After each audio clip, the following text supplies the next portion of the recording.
Hey everyone. In this week's newsletter episode, let's talk about maternity leave.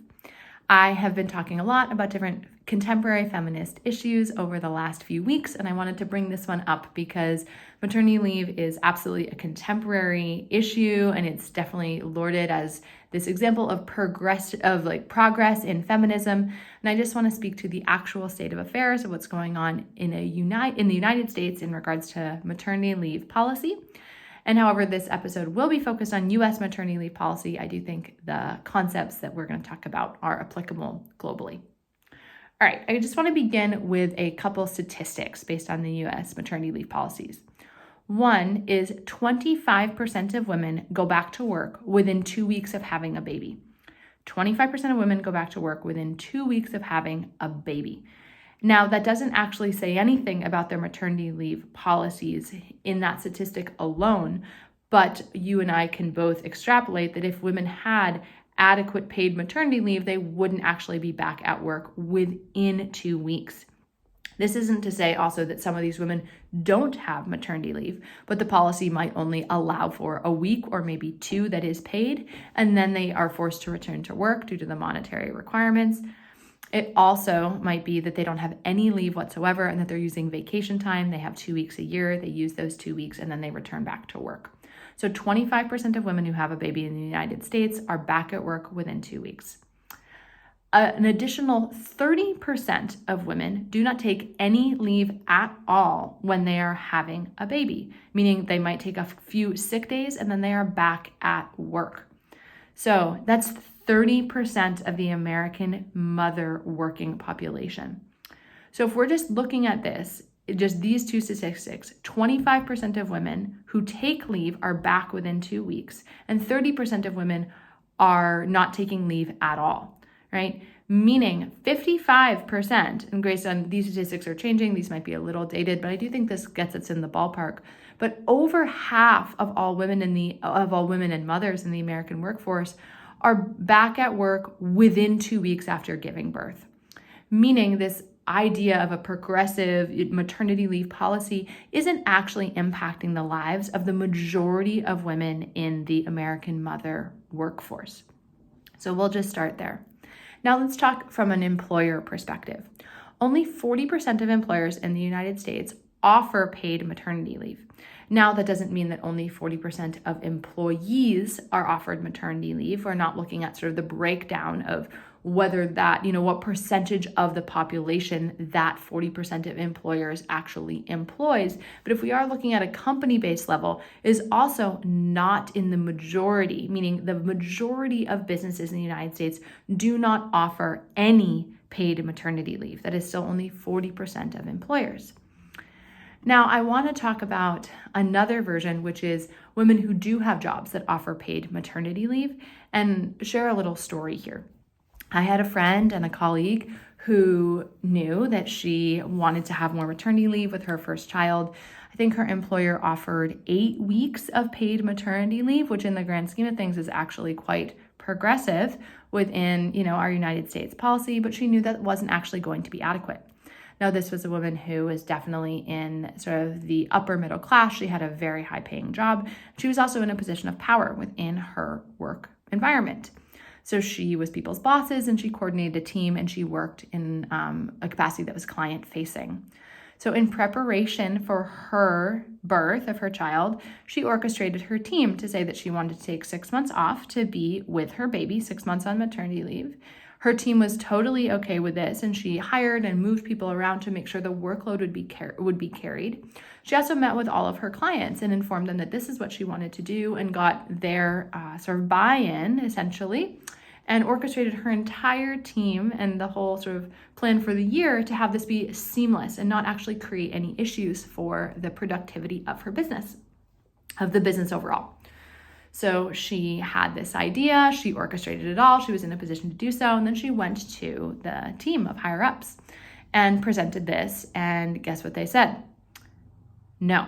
They said that that would not be compatible, and that the reason they wanted to do that is they didn't want to set the precedent that women would be able to receive adequate leave, right? Again, I don't think we need to go into why 6 months. Seems, very logical here, but if we're interested in breastfeeding babies, babies often do not start eating food that is non-breast milk until a minimum of 6 months, and it's often older than that. So if you're breastfeeding, and if we're looking at the average hours that a woman spends breastfeeding, it is comparable really to a 40 to 50 hour a week job, if not more. Specifically with younger babies, women are often, latched or attached to their babies for over 12 hours a day. So just this basic framework to be able to stay home and feed her child in an optimal way. This is what she was advocating for. And her team said no. And so she went, or her, employer said no. So she went to women that were higher up within the organization. And on this particular board, I think there were a few women that sat on the board, and she appealed to them because these women had children.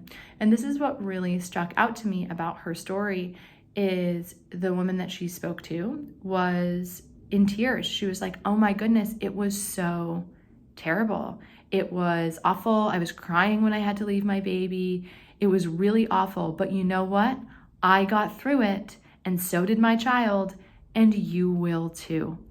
So in this culture, there was not only admittance of really the terrorization that happened to women who were employed at a higher level, but then rather than having that be an impetus for changing the relationship or really changing the policy, it actually was impetus to continue this policy among this sort of aspect of women's culture, which I think we can talk about that a lot when we're looking at actually what women's culture is and looking at relationship between women and really sort of relationship building and what is required to create social change is often not changing hearts and minds, but changing policies and really what that looks at. And if you're interested in learning more about that, we get into that a lot in my women's work in my women's work program, where we're really unpacking these interpersonal relationships between women in a way that actually centers what's needed for female liberatory change.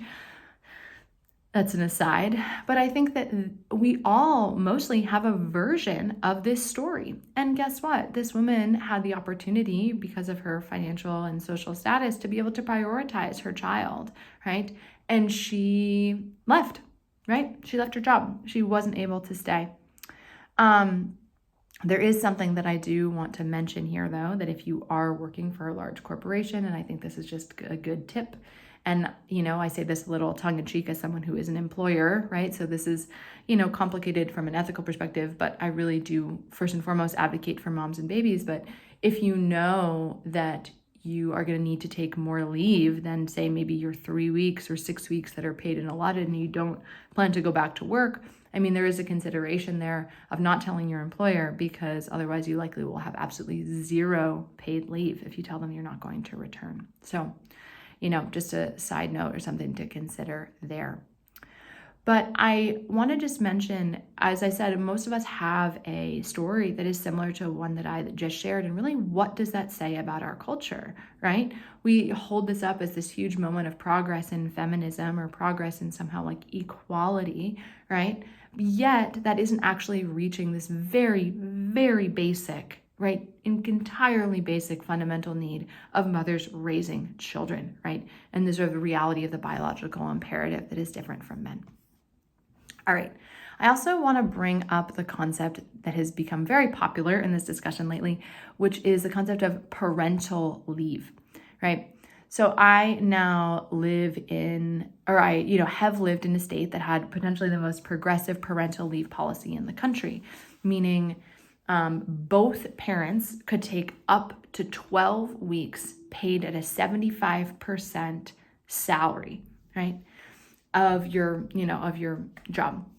And it wasn't parent dependent. And while that's amazing, I do also want to just shed a little light on what actually happens when we equate the reality of a mother giving birth to a child versus a father who is hopefully helping care for that child. And while I do really want us to, have absolutely communal support, I think there is maybe something interesting that happens in terms of claiming that both mothers and fathers need the same amount of leave and advocating from that perspective. One, not only does it minimize the really biological difference that is occurring between mothers and children than is what is occurring between fathers and children, but I also wonder of the long-term implications. I think about myself as an employer, and personally, it would be easier for me to give one employee 6 months off than to give 2 employees 3 months off. If I gave one employee 6 months off, it'd be easier for me to hire someone, for me to train someone. It would actually be far more cost effective for me as an employer, rather than having 2 employees that would be off for 3 months. It'd be harder for me to say yes to that. And granted, we don't work in an environment where most, couples are employed by the same employer, but I do think it brings out a good point, is if we now are advocating that everyone who, is a parent, right, gets the same amount of leave, does that actually end up with women having more of what they need? Or does that actually just lower the bar of what women are able to receive under these policies, right? I think it would be really challenging to say that any time that anyone has a child, or anyone as a parent of a child, right, that they get 6 months off, right? I think that would actually be quite a challenging thing to move forward in our culture, right? I also specifically paid, right? That's a big thing to ask. But I do think if we were actually only providing that type of leave, that type of biologically dependent leave in regards to how we feed our babies to mothers, and also say to mothers of children, right? Then we could likely advocate for that leave in an easier capacity than if we were advocating for that to be, really across the board.